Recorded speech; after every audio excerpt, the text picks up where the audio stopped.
আসসালামু আলাইকুম। প্রিয় দর্শক, আপনাদের সকলকে আমন্ত্রণ জানাচ্ছি আমাদের কথা চ্যানেলের। শরীফ ওসমান হাদির শাহাদাতের প্রেক্ষিতে আমি অতি গুরুত্বপূর্ণ স্পর্শকতার যে আলোচনা করতে চাই। আমি অনুরোধ করবো শেয়ার করে বাংলাদেশের প্রত্যেকটা মানুষকে শোনার সুযোগ করে দিন, জানিয়ে দিন কি ঘটতে যাচ্ছে শরীফ ওসমান হাদির শাহাদাত থেকে। শরীফ ওসমান হাদি কি শুধু চলে গিয়েছেন? না, শরীফ ওসমান হাদি বাংলাদেশের রাজনীতি থেকে, স্বাধীন বাংলাদেশ থেকে ইন্ডিয়ান হেজিমনি উৎখাত করে চলে গেছেন। শরীফ ওসমান হাদির এই মৃত্যু, এই শাহাদাত বাংলাদেশের রাজনীতিতে যুগান্তকারী একটা অধ্যায়ের সূচনা করবে। পুরো জাতির দৃষ্টি এখন শাহবাগে। আপনারা জানেন যে ইনকলাব মঞ্চ অ্যাডভান্স কর্মসূচি ঘোষণা করেছিল যে শরীফ ওসমান হাদি মৃত্যুবরণ করলে, শহীদ হলে সবাই শাহবাগে চলে আসবেন। সাংবাদিক ইতিহাস থেকে শুরু করে ভারতের আধিপত্যবাদের বিরুদ্ধে যারা অগ্রসৈনিক আছেন তারা সবাই শাহবাগে যাওয়ার ডাক দিয়েছেন, আসুন আমরা সবাই শাহবাগে আসি। শরীফ ওসমান হাদির ঘটনা জাতীয় নির্বাচনকে প্রভাবিত করবে। বাংলাদেশে যারা ভারতের দালালি করে রাজনীতি করে তাদেরকে প্রভাবিত করবে। শরীফ ওসমান হাদির ঘটনা থেকে ভারতের সাথে বাংলাদেশের কূটনৈতিক সম্পর্ক ছিন্ন হয়ে যেতে পারে। মাওলানা মতিউর রহমান নিজামীর শাহাদাত যেরকম বাংলাদেশে জামাত ইসলামীর আজকের এই ক্ষমতায় যাওয়ার ক্ষমতার দ্বার প্রান্তে নিয়ে এসেছে জামাত ইসলামীকে, মাওলানা মতিউর রহমান নিজামী সহ জামাত নেতাদের শাহাদাত, ঠিক তদ্রুপ শরীফ ওসমান হাদির শাহাদাত বাংলাদেশ থেকে ভারতের আধিপত্যবাদ চিরতরে দূর করে দিবে। বাংলাদেশে আর কোন ইন্ডিয়ান হেজিমনি থাকবে না। ভারতের দালালি করে বাংলাদেশে আর কেউ ক্ষমতায় থাকতে পারবে না। শরীফ ওসমান হাদির রক্ত বাংলাদেশ থেকে ভারতকে উৎখাত করবে। লিখে রাখেন, রাজনীতি এত সহজ নয়। আল্লাহ রাব্বুল আলামিন এমনি এমনি ওসমান হাদিকে শহীদ হিসাবে কবুল করেনি। শরীফ ওসমান হাদি আমার বন্ধু, একই হলের স্টুডেন্ট ছিলাম আমরা, ঢাকা বিশ্ববিদ্যালয়ের সূর্য সেন হলের স্টুডেন্ট ছিলাম আমরা, বৃহত্তর বরিশালের।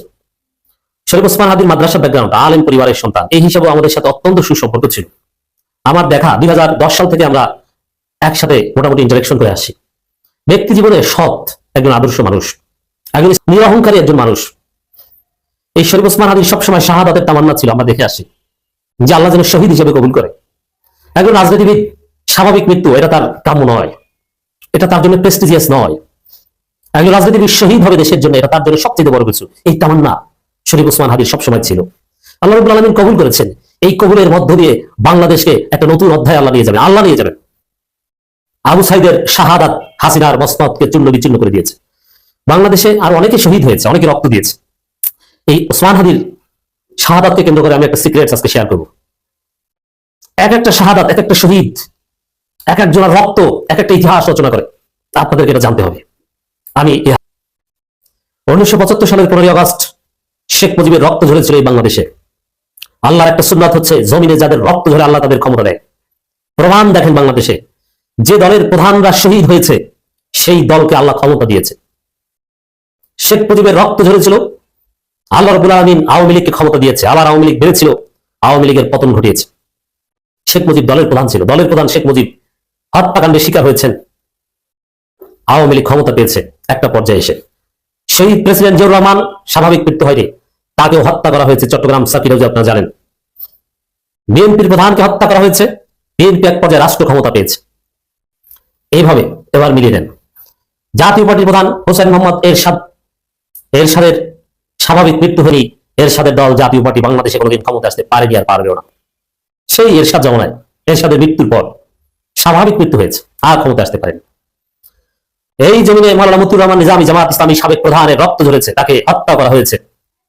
আল্লাহ রাব্বুল আলামিন এই জামাত ইসলামীকে ক্ষমতা দিবেন, জামাত ক্ষমতার দ্বার প্রান্তে উঠে এসেছে, এটা আল্লাহর সুন্নাত। এই জমিনে ইনকিলাব মঞ্চের প্রধান শরীফ ওসমান হাদির রক্ত ঝরেছে। শরীফ ওসমান হাদির উত্তরসূরিদের, শরীফ ওসমান হাদির অনুসারীদের আল্লাহ রাব্বুল আলামিন এই জমিনে ক্ষমতা দিবেন, লিখে রাখেন।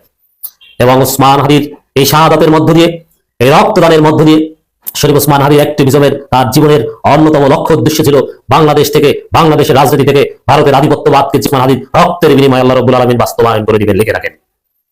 54 বছর আগে আমরা স্বাধীন হয়েছি, কিন্তু প্রকৃত স্বাধীনতার স্বাদ ভোগ করতে পারিনি। আওয়ামী লীগ হোক আর বিএনপি হোক, আমরা পুরোপুরি স্বাধীন হয়নি। জিয়াউর রহমান চেষ্টা করেছিল পুরোপুরি স্বাধীন করতে, কিন্তু জিয়াউর রহমানকে বাঁচতে দেয়নি। এবার আমাদের সেই স্বাধীনতার কামালিয়াত আমরা পাবো শরীফ ওসমান হাদির রক্তের বিনিময়ে ইনশাআল্লাহ। শুধু কি এটা না, আরো আছে। শরীফ ওসমান হাদির শাহাদাত আমাদেরকে কি দিবে শুনে রাখেন জনতা। শরীফ ওসমান হাদির শাহাদাতের মধ্য দিয়ে তারেক রহমানের বাংলাদেশ প্রত্যাবর্তন এবং বিএনপি ক্ষমতা আসার স্বপ্ন ভেঙে চুরে চুরমার হয়ে যাবে। শরীফ ওসমান হাদির শাহাদাতের কারণে বিএনপি ক্ষমতা আসতে পারবে না। বিএনপির ক্ষমতার স্বপ্ন আধার থেকে যাবে। তারেক রহমানের বাংলাদেশ প্রত্যাবর্তন কোন হাইপ তৈরি করতে পারবে না। হাদিময় বাংলাদেশ হবে ভারতের আধিপত্যবাদের বিরুদ্ধে বাংলাদেশ। এখানে বিএনপির স্টেক থাকবে না। শরীফ ওসমান হাদিকে তুচ্ছ তাচ্ছিল্য করেছে বিএনপি। শরীফ ওসমান হাদিকে হত্যাযোগ্য করেছে বিএনপি। শরীফ ওসমান হাদি হত্যার জন্য বিএনপি ন্যারেটিভ দায়ী। এমনকি হত্যাযোগ্য তো করেছেই, শরীফ ওসমান হাদির গুলির প্রতিবাদে সর্বদলীয় প্রতিবাদেও বিএনপি অংশগ্রহণ করেনি। অতএব বিএনপিকে মাসুল পেতে হবে। জনতা জেনে রাখুন, জাতিকে জানিয়ে দিন, তারেক রহমানের বাংলাদেশ প্রত্যাবর্তন এই জনগণকে জাগাতে পারবে না। এই জনগণকে জাগাবে শরীফ ওসমান হাদির শাহাদাত, শরীফ ওসমান হাদির জানাজা, শাহবাগে অবস্থান থেকে শুরু করে আরো যেগুলো ঘটবে। বাংলাদেশে একটা নতুন অধ্যায়ের সূচনা হবে। বাংলাদেশে নতুন সূর্যাদির খবর শুনে, ওসমান হাদির মৃত্যুর খবর শুনে, ওসমান হাদির শাহাদাতের খবর শুনে পুরো দেশব্যাপী বিপ্লবীরা জেগে উঠেছে। পুরো বাংলাদেশে অনিবার্য ঘটনা ঘটতে শুরু করেছে। রিপিট, অনিবার্য ঘটনা। আমি বলেছি আগেই যে ধানমন্ডি 32 থাকবে না, এটা মাটির সাথে মানুষ মিশিয়ে দিবে। This is reality. আপনি সর্বশেষ যখন বুলডোজার নিয়ে ছাত্র জনতা ভাঙতে গিয়েছিল, তখন ফেরানো হয়েছে, তখন ভাঙা সম্ভব হয়নি, সরকার ঠেকিয়ে দিয়েছে। সেটা আমি বলেছি টুডে টুমোরো এটা ভাঙা হবে। এবার শরীফ ওসমান হাদির শাহাদাতের খবর শুনে বিক্ষুব্ধ জনতা বুলডোজার দিয়ে ধানমন্ডি 32 ভেঙেছে, সেখানে অগ্নিসংযোগ করেছে, সেখানে অবস্থান নিয়েছে। তো বাংলাদেশে আওয়ামী লীগের যত কেবলা আছে এগুলো থাকবে না, জনতা এগুলো ঘুরিয়ে দিবে। This is reality, this is final. এটা অনিবার্য। ভারতের কোন প্রতিষ্ঠান, ভারতের কোন অস্তিত্ব বাংলাদেশে থাকবে না। টুডে টুমোরো যে কোনো ঘটনার প্রেক্ষাপটে এগুলো বাংলাদেশের মানুষ একদম উৎপাটন করবে। ছায়ানট হোক আর যা হোক, পরিকল্পিতভাবে কিছু করার দরকার নেই, এটা হয়ে যাবে। আপনি কতদিন ঠেকাবেন? পারবেন না। এটা বিপ্লবের অনিবার্য বাস্তবতা। প্রথম আলো ডেইলি স্টারে যারা আগুন জ্বালিয়েছে এরা দুষ্কৃতিকারী। এটা আওয়ামী লীগ কিংবা উগ্রবাদী আল কায়দা বা এই টাইপের কেউ করতে পারে, অথবা এটা প্রথম আলো ডেইলি স্টার নিজেরাও করতে পারে জনগণের সিম্পিতি পাওয়ার জন্য, নাটকের অংশ হিসাবে। হোয়াটএভার, যারাই করুক আমরা বিচার চাই, এটা সমর্থন করি না। কিন্তু প্রথম আলো ডেইলি স্টারের বিরুদ্ধে বাংলাদেশের জনমত গড়ে উঠবে। এদেরকে মানুষ ঘৃণা করবে, প্রথম আলো ডেইলি স্টারকে মানুষ বর্জন করবে, ভারতের দালালদেরকে মানুষ শায়েস্তা করবে। এটা অনিবার্য বাস্তবতা। আপনি কতদিন ঠেকাবেন? একটা পর্যায়ে আপনি ঠেকাতে পারবেন না। ইন্ডিয়ান হেজিমনির কোন সাইন বাংলাদেশে থাকবে না, সেটা ঘটতে শুরু করেছে। ওসমান হাদির রক্ত জাস্ট একটু নাড়া দিয়েছে। সামনে আরো অনেক ওসমান হাদি এভাবে শহীদ হতে পারে, তখন দেখবেন যে মানুষ ইট খুলেছে। যেমন ধানমন্ডি 32 সেভাবে একদম মাটির সাথে মিশে যাবে, ডিড ইউ ইমাজিন? না, কিন্তু হয়েছে। একটা প্রথম আলো ডেইলি স্টার এভাবে আগুন দেওয়ার কোনো প্রয়োজন নেই। যেখানে মানুষ আছে, যেখানে কাগজপত্র মালামাল আছে, সেখানে আগুন দেওয়া হারাম। কিন্তু প্রথম আলো ডেইলি স্টারকে বিকল্প প্রথম আলো ডেইলি স্টার তৈরি করে সাজা দিতে হবে, এবং জনগণ এই পত্রিকাকে বর্জন করবে, এবং এই পত্রিকার ক্রিমিনাল সাংবাদিক, ক্রিমিনাল সম্পাদককে প্রয়োজনে আইনের আওতায় আনা হবে। একটা পর্যায়ে সরকার বাধ্য হবে। এটা কিভাবে অনিবার্য বাস্তবতা একটু দেখাই। যেমন সাদিক ক্যাম্পের চাপে এক পর্যায়ে সরকার বেআইনি ঘোষণা দিতে বাধ্য হয়েছে। আমি বলছি এটা বেআইনি। হ্যাঁ, বিপ্লবের পর আইন দিয়ে চলে, আইন তো নাই, আইন তো আজ চলে গেছে, এটি এখন আইন। ডকট্রিন অফ নেসেসিটি কি? যে আওয়ামী লীগ যেখানেই দেখবেন সেখানেই গ্রেপ্তার, মামলা থাকুক আর না থাকুক। এটা কোনো বিনা অপরাধে আওয়ামী লীগ দেখে গ্রেপ্তার করবেন, এটা নিষিদ্ধ সংগঠনের ক্ষেত্রে আপনি করতে পারেন না। কিন্তু সরকার এই ঘোষণা দিয়েছে। ঠিক তদ্রুপ এই প্রথম আলো মতিউর রহমান, ডেইলি স্টার, মাহফুজ আনাম, এদেরকে সরকার শায়েস্তা করতে বাধ্য হবে, আইনে থাকুক আর না থাকুক। আইন তৈরি করে জন্ম দিয়ে এদের শায়েস্তা করবে, কারণ এরা টেস্টেড এন্ড ট্রাস্টেড ভারতের দালাল।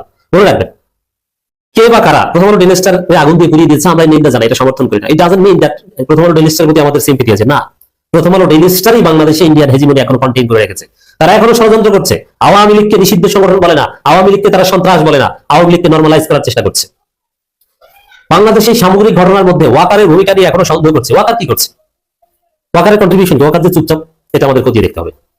এবং ওয়াকার বাহিনী মাঠে থাকতে দর্শক, ওসমান হাদির মৃত্যুর খবরে বাংলাদেশে যা ঘটেছে, এগুলোর ক্ষেত্রে আমরা বলতে চাই দুইটা বিষয়। একটা হচ্ছে অনিবার্য অনেক ঘটনা ঘটেছে, যেটা চাইলেও কেউ নিবারণ করতে পারবে না, সেটা এক্সপেক্টেড হোক আর আনএক্সপেক্টেড হোক, সেটা ইনএভিটেবল। এক। দ্বিতীয় হচ্ছে জনগণের ক্ষোভের বহিঃপ্রকাশ ঘটেছে, তবে আগুন দেওয়ার সাথে আমার মনে হয় যে বিপ্লবীরা জড়িত না। তৃতীয় হচ্ছে আমাদের করণীয়টাকে। শরীফ ওসমান হাদির জন্য কি আমরা শুধু দোয়া করে, দাফন করে, অথবা শাহবাগে জাদুঘরের পাশে কিংবা জাতীয় কবির পাশে দাফন করে মানিক মিয়া এভিনিউতে জানাজা করি কি আমরা ঘরে ফিরে যাবো? না, আমাদের বিপ্লবকে পূর্ণতা দিতে হবে শরীফ ওসমান হাদির রক্তের উপর দাঁড়িয়ে। এবারে 5 আগস্ট যেটা হয়নি, যেটা পারেনি, সেরকম অনেক কাজ করতে হবে। ইন্ডিয়ান দূতাবাস বাংলাদেশে বন্ধ করে দিতে হবে।